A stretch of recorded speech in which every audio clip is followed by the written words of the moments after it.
Well, good afternoon, Celebration Spiritual Center family. How are we feeling?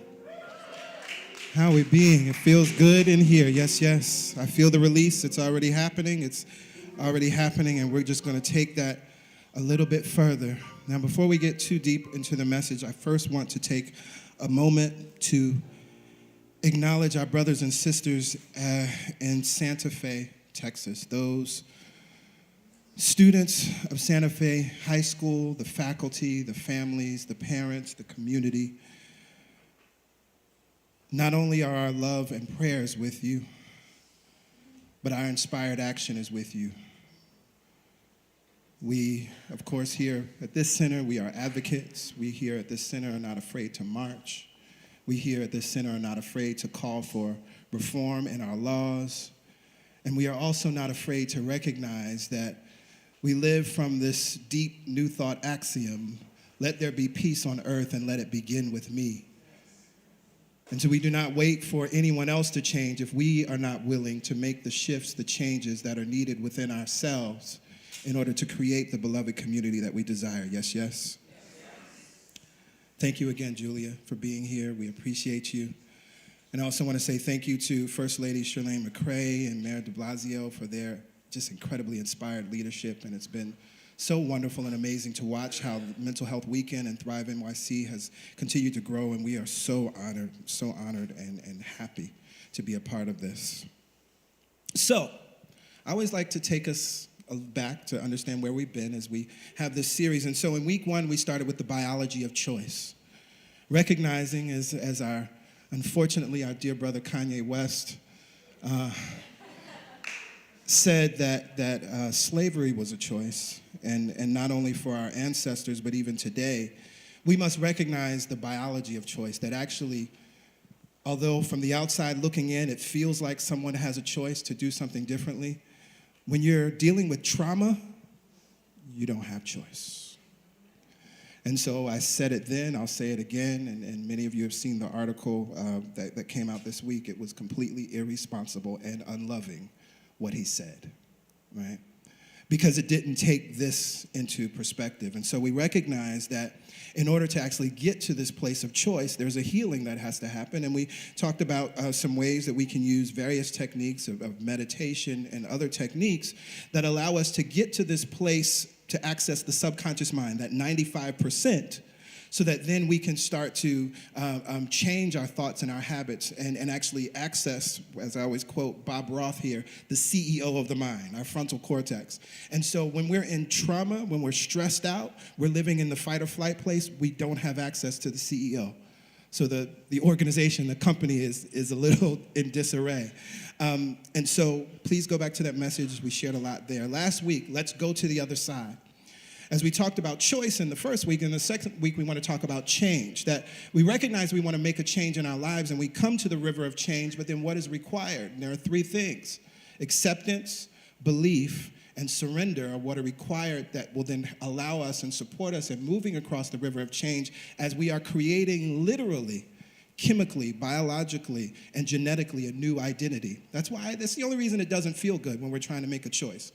It could be even something as small as choosing to save money where you're not really saving right now, and you start out well, initially, and then you get back into your old pattern. And it's because biologically your body is living in the past to those old choices, and so you need the chemicals from your brain to continue to signal to yourself that which feels good or really familiar. And so in creating the new identity, it's unknown, it feels unfamiliar, and so our brain and our body are not working together. But your brain is what's in control, right? And so we have this awesome opportunity to then live from this new thought, implant the new thoughts, and then remind our body that the mind is the mind and the body is not the mind. So there's something I do every day. When I leave the house, I walk outside, I have my headphones on, and I say, hello breeze, hello trees, hello Brooklyn. It's so good to be alive. It's so good to be loved and loving. Hello clouds, hello sun, hello gray clouds, hello blue sky, right? Hello flowers. I love to do that. And I talk to the trees as I'm walking up the block. And this week, as I was doing that, I was just mesmerized because, we've had so much rain this week, and if you noticed, like the deep, deep green of the leaves, right? And I said, look at y'all. Because I realized, it was only a few weeks ago that they were barren and skinny looking, and, and they were even snow covered not too long ago, right? We had this lake. And I said, look at y'all just thriving and just green and beautiful. And, I felt like I was almost in a forest or a jungle because it was just so magnificent, right? And as I thought about that, I said, wow, these trees, they just have an impulse to thrive. In spite of what may have happened again, we had a late winter and late snow and all of these things, but the trees have a knowingness, an impulse to thrive, to display these brand new leaves, new clothes, right? And these bright, bright, deep colors and absorbing the water and just being magnificent. And as I thought about that, I said, well, if they have this impulse to thrive, and what about us? Right? Because what I understand first, it's like it's a part of their DNA, and we know it is. And so if it's a part of their DNA, this divine, this holy impulse within them to thrive, well, then I recognize something beautiful that science teaches us about DNA. That from the level and perspective of DNA compared to a tree, we are more alike than we are different. All living things come from a common ancestor. For example, and this is a wonderful one, I love this, that approximately 60% of our DNA is the same as a banana or a banana tree. We are more alike than we are different. And so we can all see, I see you all, you're smiling, you laugh, you've seen the trees and you understand that they have this impulse to thrive, but if this is the case, then why don't human beings seem to thrive just as easily and effortlessly as the trees do? If this is the case, why does it seem that some people are more capable of thriving than others? If this is the case, why does it appear that the holy impulse skips over some of us? It overlooks others of us while seemingly gives others a double or even a triple portion of this holy impulse to thrive. Well, what I know to be true, and I echo our dear brother Ernest Holmes in The Science of Mind, the universe or God or source doesn't play favorites. And so if that is true, then there must be a way for each and every one of us as humans, as we share this same DNA and this same common ancestry with the trees, there must be a way for us to activate the innate holy impulse to thrive. And so we're going to talk about how do we access that. And the first place that we must go to is the Adam and Eve allegory. And I say allegory because it's not a literal story. I say allegory because Adam and Eve actually never walked the earth. But it is a beautiful story, symbolic story that's designed to teach us a few things. Now, many of you, you've been listening to me for a while, so you know this, but I want to make sure that I share it. If we look in the book of Genesis, there are actually two creation stories. In the first chapter, we have the story that we're familiar with. It's the 7 days of creation. God said, let there be light, and there was light. And God spoke, and then there was water, and God spoke. And so the 7 days, and then near the end, God said, let us make mankind, humankind, in our likeness and image. God made them male and female and said, it is good, and commanded them to be fruitful and multiply. And God looked upon all that God created and said, it is good. And rested on the seventh day. End of story. That's the first creation story. Now, in the second chapter, we get this second creation story. One of the ways we know that it's a second separate story is because even the order of creation is different, right? So we reckon, and we could go a little deeper. They come from two different traditions, and a lot of these traditions were merged together, and so that's why we have two stories. But if we look in the second story, there was something interesting that happened. This is where we get the commandment about the tree of life and the tree of the knowledge of good and evil. In Genesis 2:16, we read, and the Lord God commanded the man, or Adam, you may freely eat of every tree in the garden, but of the tree of the knowledge of good and evil you shall not eat, for in the day that you eat of it, you shall die. And that's a very truthful statement. If we eat of the tree of the knowledge of good and evil, we will die. Now, it doesn't mean necessarily our physical death, but what is the tree of the knowledge of good and evil? It is the tree of duality. It is the tree of separation. It is the tree of opposites. It's the tree of the past and the future, which means you ain't in the now. And when you're not in the present moment, then what happens? That's when the things that we don't want or we don't like show up in our lives. If we're living in this idea of separation, that because my skin color is different than your skin color, then we die as a community. Again, not a physical death, but recognizing that we're not thriving.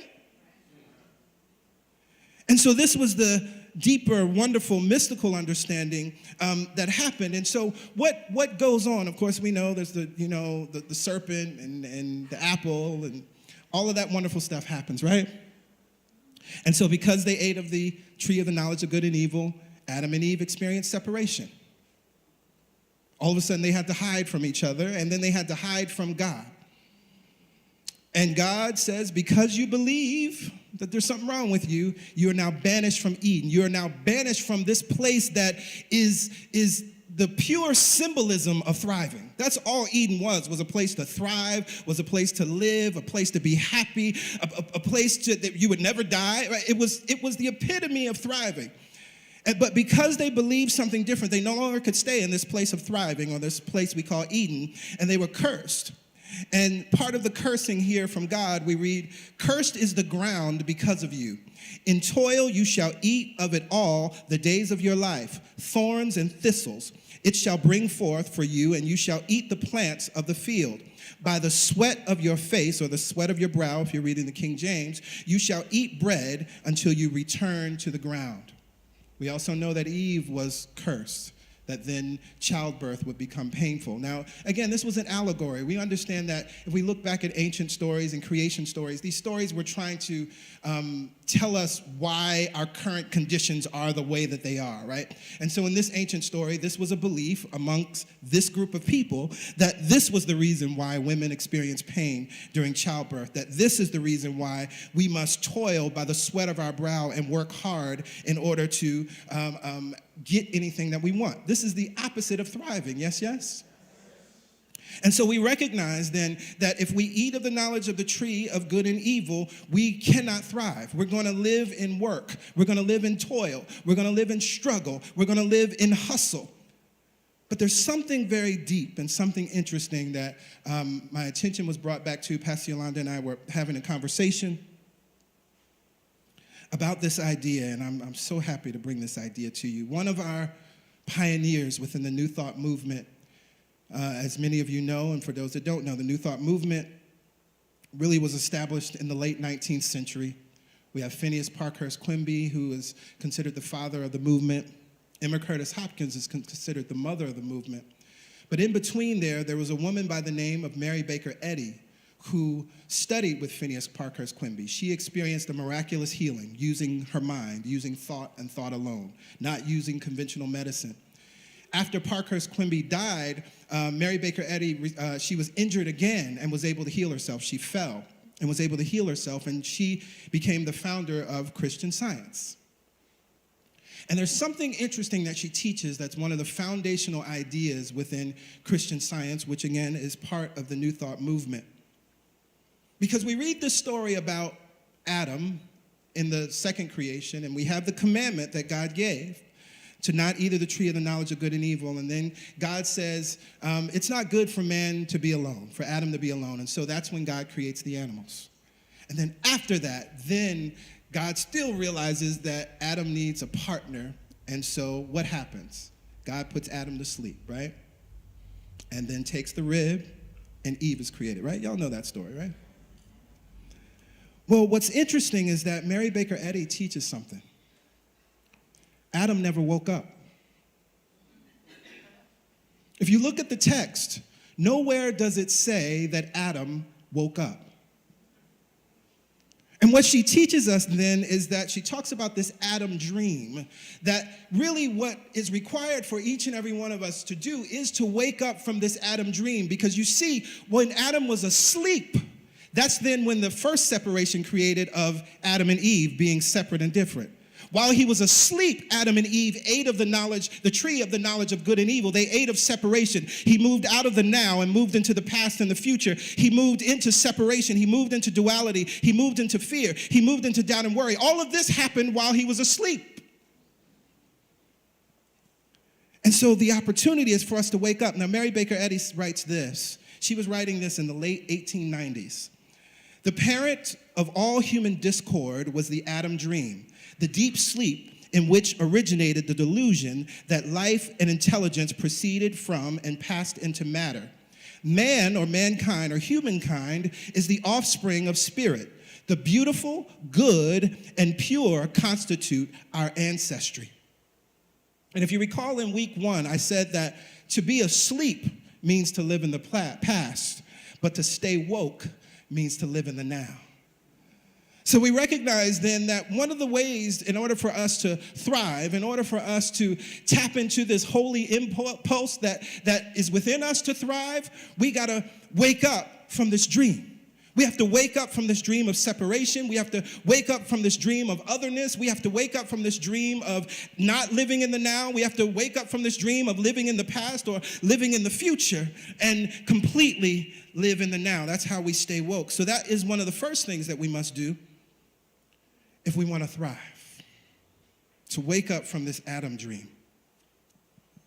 Now, as we also talked about in week 1, we talked about meditation. We talked about this idea that we actually have the ability and capacity to shift our brain waves into a state that makes us more receptive to receive new ideas. And those brainwave states, we have to be in an alpha brainwave state or we have to be in theta, right? And while that sounds, fantastic or like, well, how can I do that? It's actually really easy, right? And we have wonderful ways to do that. For many of you and many of us, we are practitioners of transcendental meditation. That's what TM does. By practicing transcendental meditation, it is a meditation that is designed to release stress from our body and then allow our bodies to do what it does naturally, heal itself, right? And what's interesting is when you're in TM, in that 20 minutes twice a day, your brain waves are alpha 1 brain waves, right? Beautiful. As we have also been quoting from and looking at You Are the Placebo by Dr. Joe Dispenza, he shares a beautiful meditation that you can use for yourself or you can purchase his meditations. It does the same thing. It's designed to take you into a theta brainwave state so that then you can begin to impress upon your subconscious, that 95%. You can impress upon that part of your brain these new ideas of who you want to be or what you want to do or what you want to have. I also shared that float therapy is a wonderful thing. It's something that I love to do. Does the same thing. It's a beautiful process. And then finally, I also talked about you can use subliminal recordings, and I recommend Subliminal Guru to do that. Now, in You Are the Placebo, Dr. Joe Dispenza says something interesting about meditation. He says that if we can synthesize it into a nice, quick definition, to meditate means to become familiar with. Now, this is interesting as we're talking about developing these new ideas, that in order to remove the program of the Adam dream and to install a new thought, we must become familiar with the unknown. We must actually go to the unknown. But when I talk about this unknown, what we're really talking about is God itself. Now, this takes us into physics a little bit, into the realm of quantum physics, because what we know now through physics is that all life, all matter, and all physical laws, principles, can be reduced down to what's known as the unified field theory. That everything comes from one source. Now, we speak that. That's what we say, that all things come from God. All things come from this mind, this presence, this beauty, this love that we call God. Everything emanates from that. And science corroborates that. It's called the unified field theory. Everything can be reduced down to this place called the unified field where everything comes from. And what's interesting, there's a mathematical equation. In Scripture, we have this word Yahweh. And one of the definitions of Yahweh is the self-existing one, which means that then it exists and can create, but yet never diminishes itself. And there's a equation, a mathematical equation that corroborates that the unified field, it actually gives of itself and gives back to itself, so it's never diminished. So this is why all of us exist as individual expressions of this thing we call God. All life, all matter, all galaxies, all stars, all planets, all moons, all suns exist, and yet this thing or this field that we call God is actually not diminished. It's still unified, whole, and eternal. And so this is truly the unknown that we must go to. Now, Joe Dispenza writes this. In order to access the unlimited potential that's waiting for you in the quantum field, you have to forget about the known, your body, your face, your gender, your race, your profession, and even your concept of what you have to do today, so that you can remain for a while in the unknown, where you are nobody, no one, no thing, and no place, and in no time. You have to become pure consciousness, nothing but a thought or an awareness that you're aware in a void of potentials, so that your brain can recalibrate. Now, this happens a couple ways. Now, one, have you ever experienced this in meditation where you thought you were meditating for 5 minutes and it was actually 10 or 15? You entered the place of nobody, no one, no thing, no place, no time. And that's transcendence. Now, at the same time, you don't have to be in meditation. Have you ever been doing something that you loved, doing something that you enjoyed, and you thought you were only doing it for about a half hour, and it was actually an hour or an hour and 45 minutes? That's called transcendence. You had entered the place of nobody, no one, no thing, no place, no time. This is important to note because that means that everybody has the ability to access this place that we're talking about. You don't have to be some guru on a mountain with a long beard and white robes. You don't have to read and study every scripture that exists. You don't even have to light incense. Important to know. And so one thing that came to me, I was sitting in meditation and thinking about this idea. Now, one of the things that we do as we understand, and thank God we live in this wonderful time in life where we all have a good sense of psychology in different ways, right? Because the work of Freud and the work of Carl Jung has become partially pop culture in many ways. So we can self-diagnose and we can kind of speak certain things out. And that's a good thing, right? Now, one of the ways this happens is we recognize that there's a root to sometimes our behavior, right? So there may be things that we're doing or a habit that we're in or a choice that we're in, and we want to know, well, something must have happened to me when I was a child, right? And many times we get to that place. We understand, well, this happened, right? I experienced some trauma as a child, or I experienced some unwanted thing, or, I was promised things and I never received it. So that's why I don't trust my partners and I don't trust my lovers now, because I felt that I couldn't trust my parents. So if I can't do it for myself, then I don't want to be involved with anybody else. Yes, we understand those things, right? And then what happens is we want to get to the bottom of it, and we think we've gotten to the bottom of it. We go on through life, and then something else shows up. And it brings us back to that same thing. And what do we say? I thought I had already healed that. I thought I had already dealt with that, right? Now, what I love in the teachings of Abraham always says, you'll never get to the bottom of it. Now, why is that? It's because of the way the law of attraction works. Because the way the law of attraction works is that when we think a thought, the universe then brings to us any thought that matches that over and over again. So as long as you're focusing on this traumatic experience, you're going to continue to bring back other thoughts and other reasons why that thing existed, or why you're wrong, or why you're bad, or why you're stuck in this pattern, as long as you put your attention on it. So we got to actually let it go, right? This is what forgiveness helps us do. But I understood something even more profound as it relates to this idea of becoming nobody, no one, no thing, going into consciousness, going into this unified field. There is a root that we have to get to. See, we all know that. We're like, I want to get to the root of it, because if I get to the root of it, I can heal it. I want to get to the root. If I can get to the root, I can heal it. I want to get to the root. I know if I get to the root, I know this thing will be healed and I can be let go. But we're going to the wrong root.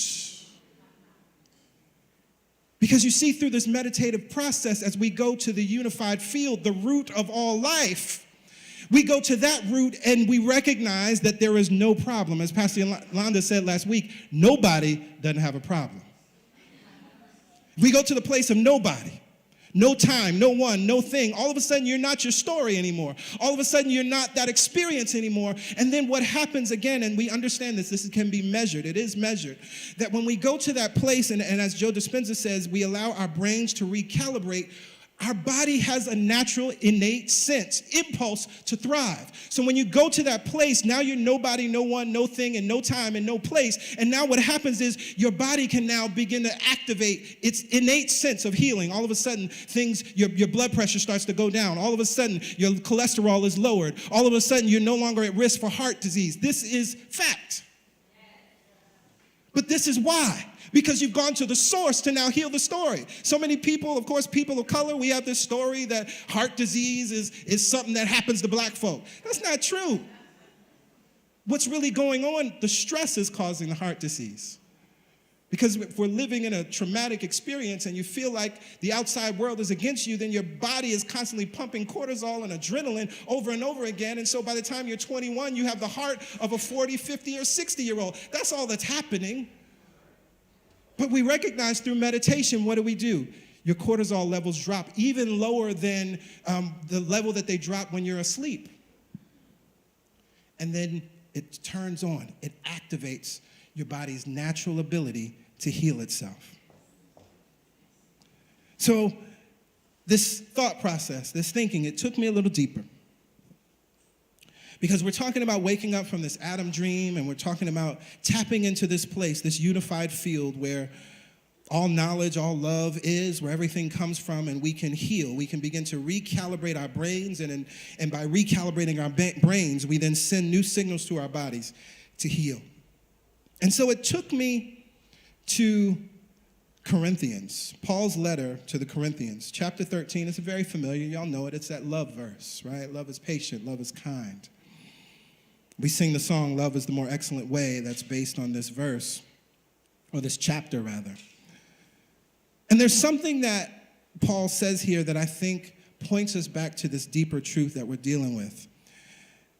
Now, starting at verse 8, he writes or ends that piece about talking about love, and he says, love never ends. Now, we also find this same text in the Essene Gospel of Peace, in the words, in the mouth of Jesus. And in that translation, it says, love never exhausts itself. I love that again because you see the parallels. As we just said that God or Yahweh, this source, is self-existing, never exhausts itself. We have the same translation about love. Love never exhausts itself. But then he writes, but as for prophecies, they will come to an end. And as for tongues, they will cease. As for knowledge, it will come to an end. For we know only in part, and we prophesy only in part. But when the complete comes, the partial will come to an end. And as I thought about that, I said, well, wait, why would knowledge end? Like, knowledge is a good thing, right? We want to know things. But if we go back to this original allegory, we just talked about the problem with knowledge. See, when we get too hung up on knowledge, we're actually living in the Adam dream because knowledge creates separation. Knowledge, in order for us to know something, it has to be outside of us. We have to look at it. We have to, use our five senses to then separate ourselves from it, to then understand it, but then we never unify back with it. And so it's interesting. Knowledge must cease. Love never ends. Love never exhausts itself, but knowledge actually must cease. Even prophecies, this preaching and teaching and talking that I'm doing, it can't compare to the experience. This is why Pastor Yolanda says it every week. We have the meditation experience. We can talk about God. You can talk about spirituality. You can know a lot. You can read lots of scriptures. You can read lots of books. But if you have not experienced this thing, you really don't know it. And so we recognize that all of that must come to an end. But then he says, but when the complete comes, the partial will come to an end. And I believe that completion is this idea of the unification that we're talking about. Because now you're back into wholeness. Now you're back into completion. You've faded back into the one. And so then he goes on, for now we see in a mirror dimly. You might know the other translation, for now we look in a glass darkly. But then we will see face to face. Now I know only in part, but then I will know fully, even as I have been fully known. When we allow ourselves to access this place, no longer are you just knowing in part or having this idea about God. You may have heard the story of, if you have a bunch of men, there's an elephant, and you have a bunch of blindfolded men around the elephant, and like, describe the elephant. One man is touching the trunk. So they're like, this is what the elephant is, the trunk. The other person's holding the tail, and they're describing the tail, saying, this is what the elephant is. Another one is holding the foot. This is what the elephant is. Because from their perspective, that's all it is. That's knowing in part. That's why we have all these different religions, all these different theologies, all of these different ways of being, because all of us are trying to describe this elephant, describe God from our limited, small vantage point. But we recognize that we have the access to go to the source, and then we will know fully, even as we have been fully known. And he ends, and now faith, hope, and love abide, these three, and the greatest of these is love. And so it may seem cliche, but we have to know love in order to thrive. Now, I love in A Course of Love, which is basically the sequel to A Course in Miracles in some ways. A Course in Miracles is about us changing our thoughts. It's a thought system that we're developing. And what A Course of Love recognizes is that as we have used our minds and moved to that place to think new thoughts, now we have to unite our mind with our heart. And so A Course of Love is inviting us to do that. And so one of the tenets of A Course of Love is I dedicate all thoughts to union. And what it says in the text is interesting. Union is impossible without God. God is union. Is this not like saying God is love? Love is impossible without union. The same is true of relationship. God creates all relationship. When you think of relationship, you think of one relationship and then another. The one you share with this friend or that, with husband or wife, with child or employer or parent. In thinking in these specific terms, you lost the meaning of the holy relationship. Relationship itself is holy. So we recognize then that in order to thrive, we have to live in love, we have to live in union, we have to live in connection with this thing that we call God. For love is impossible without union.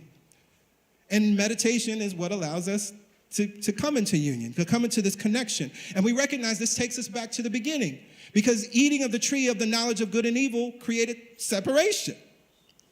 But love is union. So then how do we do that? We must unite with God through our thoughts. But what does that mean? That means that holding thoughts of gratitude, holding thoughts of joy, holding thoughts of laughter, kindness, enthusiasm, inspiration, awe, that's what keeps us connected to God, keeps us connected to our source.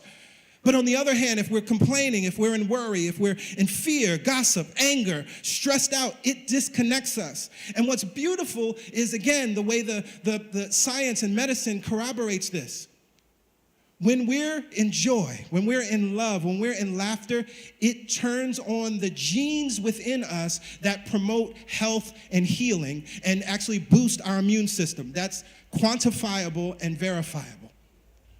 And it's also quantifiable and verifiable that when we move into complaining, there was a study that was done, Dr. Joe Dispenza, he talks about this or writes about this in You Are the Placebo, where they took couples and they invited them to have an argument, right? To pick something from the past that was a frustrating thing that maybe they had gotten over, but in this experiment, they had one group that brought that argument back up, and they had the control group that just spoke nice, loving things to each other. And even though it was something from the past, they got into that argument, and then they measured their genetic identity.